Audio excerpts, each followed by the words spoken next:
ನಕಲಿ ದಾಖಲೆ ಸೃಷ್ಟಿಸಿ 512 ಎಕರೆ ಅರಣ್ಯ ಕಂದಾಯ ಭೂಮಿಯನ್ನ ಕಬಳಿಸಲು ಮನ್ಮಥ ಅನ್ನೋರು ಯತ್ನಿಸಿದ್ದಾರೆ ಅಂತ ಆರೋಪಿಸಲಾಗಿದೆ.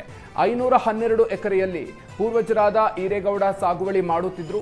1956ರಲ್ಲಿ ಇನಾಮ್ ರದ್ದತಿ ಕಾಯ್ದೆ ಪ್ರಕಾರ ಸರ್ಕಾರಕ್ಕೆ ವಾಪಸ್ ಹೋಗಿದೆ. 1974ರಲ್ಲಿ ಈರೇಗೌಡರಿಗೆ ಹಕ್ಕು ಮರು ವರ್ಗಾವಣೆಯಾಗಿದೆ ಅಂತ ಹೇಳಿ ನಕಲಿ ದಾಖಲೆ ಸೃಷ್ಟಿಸಿದ್ರು. ಗ್ರಾಮ ಲೆಕ್ಕಾಧಿಕಾರಿಯ ನಕಲಿ ಸಹಿ ನಕ್ಷೆ ಮಾಡಿರೋದು ಕಂಡುಬಂದಿದೆ. ಮೂಡಿಗೆರೆ ತಹಶೀಲ್ದಾರ್ಗೆ ಪೊಲೀಸ್ ಠಾಣೆಗೆ ದೂರು ನೀಡುವಂತೆ ಎಸಿ ಸೂಚನೆ ನೀಡಿದ್ರು. ಈ ಹಿನ್ನೆಲೆ ಮೂಡಿಗೆರೆ ಪೊಲೀಸ್ ಠಾಣೆಗೆ ತಹಶೀಲ್ದಾರ್ ದೂರು ಕೊಟ್ಟಿದ್ದಾರೆ. ಇದೀಗ ಜಮೀನು ಕಬಳಿಸಲು ಯತ್ನಿಸಿದ ಮನ್ಮಥನನ್ನ ಪೊಲೀಸರು ಬಂಧಿಸಿದ್ದಾರೆ.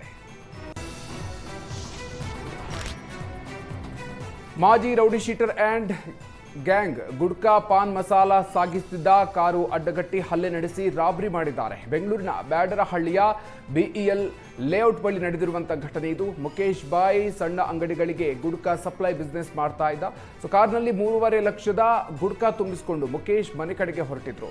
ಈ ಸಂದರ್ಭದಲ್ಲಿ ಕಾರನ್ನು ಅಡ್ಡಗಟ್ಟಿ ಗ್ಲಾಸ್ ಹೊಡೆದು 2 ಲಕ್ಷ ರೂಪಾಯಿ ಹಣವನ್ನ ದೋಚಿದ್ದಾರೆ. ರೌಡಿ ಶೀಟರ್ ಮಂಜು ಅಲಿಯಾಸ್ ಮಾಗಡಿ ಮಂಜು ಕೃತ್ಯ ಎಸಗಿದ್ದಾನೆ. ಬ್ಯಾಡರಹಳ್ಳಿ ಪೊಲೀಸ್ ಠಾಣೆಗೆ ಮುಖೇಶ್ ದೂರು ನೀಡಿದ್ದು ಮಾಗಡಿ ಮಂಜನನ್ನ ಪೊಲೀಸರು ಬಂಧಿಸಿದ್ದಾರೆ. ಮನ್ರೇಗಾ ಯೋಜನೆ ಹೆಸರು ಬದಲಾವಣೆ ವಿರೋಧಿಸಿ ರಾಯಚೂರಿನಲ್ಲಿ ಮಹಿಳಾ ಕಾಂಗ್ರೆಸ್ ಕಾರ್ಯಕರ್ತರು ಪ್ರತಿಭಟನೆ ನಡೆಸಿದರು.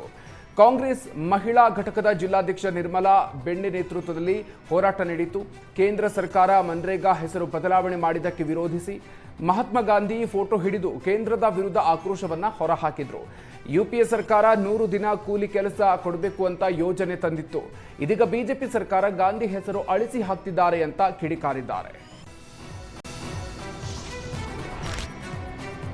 ಚಲಿಸ್ತಾ ಇದ್ದ ಎಥೆನಾಲ್ ತುಂಬಿದ್ದ ಟ್ಯಾಂಕರ್ನಲ್ಲಿ ಏಕಾಏಕಿಯಾಗಿ ಬೆಂಕಿ ಕಾಣಿಸಿಕೊಂಡಿದೆ. ನಡು ರಸ್ತೆಯಲ್ಲೇ ಟ್ಯಾಂಕರ್ ಹೊತ್ತಿ ಉರಿದಿದ್ದು ಕೂಡಲೇ ಚಾಲಕ ಟ್ಯಾಂಕರ್ನಿಂದ ಇಳಿದು ಪ್ರಾಣಾಪಾಯದಿಂದ ಪಾರಾಗಿದ್ದಾರೆ.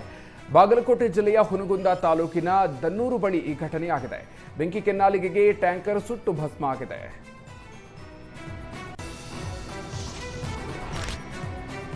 ಹಸಿರು ಶಾಲು ಧರಿಸಿ ಸುವರ್ಣಸೌಧಕ್ಕೆ ಬಂದಿದ್ದ ರೈತರನ್ನ ಒಳಗೆ ಹೋಗದಂತೆ ತಡೆಯಲಾಗಿದೆ. ರೈತರ ವಿವಿಧ ಬೇಡಿಕೆಗಳ ಈಡೇರಿಕೆಗೆ ಸಿಎಂಗೆ ಮನವಿ ನೀಡೋದಕ್ಕೆ ಬಂದಿದ್ರು. ಈ ವೇಳೆ ಶಾಲು ತೆಗೆದು ಹೋಗೋದಕ್ಕೆ ಸೂಚಿಸಿದ್ದಕ್ಕೆ ರೈತರು ನಿರಾಕರಿಸಿದ್ದಾರೆ. ಇದರಿಂದ ರೊಚ್ಚಿಗೆದ್ದ ರೈತರು ಸುವರ್ಣಸೌಧದ ಉತ್ತರ ಗೇಟ್ ಬಳಿ ಪ್ರತಿಭಟನೆಗೆ ಕೂತಿದ್ರು. ನಂತರ ರೈತರನ್ನ ಸಮಾಧಾನಿಸಿ ಪೊಲೀಸರು ಒಳಗೆ ಬಿಟ್ಟಿದ್ದಾರೆ.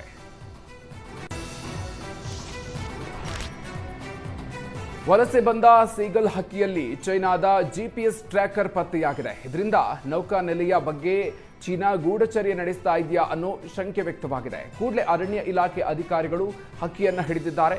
ಕಾರವಾರದ ತಿಮ್ಮಕ್ಕ ಗಾರ್ಡನ್ನಲ್ಲಿ ಕೂತಿದ್ದ ಸೀಗಲ್ ಹಕ್ಕಿಯ ಬೆನ್ನಿನಲ್ಲಿ ಜಿಪಿಎಸ್ ಟ್ರ್ಯಾಕರ್ ಕಂಡುಬಂದಿದೆ. ಜಿಪಿಎಸ್ ಟ್ರ್ಯಾಕರ್ನಲ್ಲಿ ಚೈನಾದ ವಿಜ್ಞಾನ ಅಕಾಡೆಮಿಯ ಎಕೋ ಎನ್ವಿರಾನ್ಮೆಂಟ್ ಸೈನ್ಸ್ ಅಂತ ನಮೂದು ಮಾಡಲಾಗಿದೆ. ಸೀಗಲ್ ಹಕ್ಕಿಗಳ ಚಲನವಲನ, ಆಹಾರ ಪದ್ಧತಿ ಹಾಗೂ ವಲಸೆ ಸಮೀಕ್ಷೆಗೆ ಅಳವಡಿಸಿರುವ ಟ್ರ್ಯಾಕರ್ ಅಂತ ಅನುಮಾನ ವ್ಯಕ್ತವಾಗಿದೆ. ಬಂಧಿಸಿದ ಸೀಗಲ್ ಅನ್ನ ಮರೈನ್ ಅರಣ್ಯ ವಿಭಾಗದ ಕಚೇರಿಗೆ ರವಾನೆ ಮಾಡಲಾಗಿದೆ. ಅರಣ್ಯ ಇಲಾಖೆ ಅಧಿಕಾರಿಗಳು ಚೈನಾದ ಅಕಾಡೆಮಿಯನ್ನು ಸಂಪರ್ಕಿಸೋದಕ್ಕೆ ಪ್ರಯತ್ನಿಸಿದ್ದಾರೆ. ಈ ಬಗ್ಗೆ ಪೊಲೀಸ್ ಇಲಾಖೆ ಹಾಗೂ ನೌಕಾದಳದ ಪೊಲೀಸರು ತನಿಖೆಗೆ ಮುಂದಾಗಿದ್ದಾರೆ.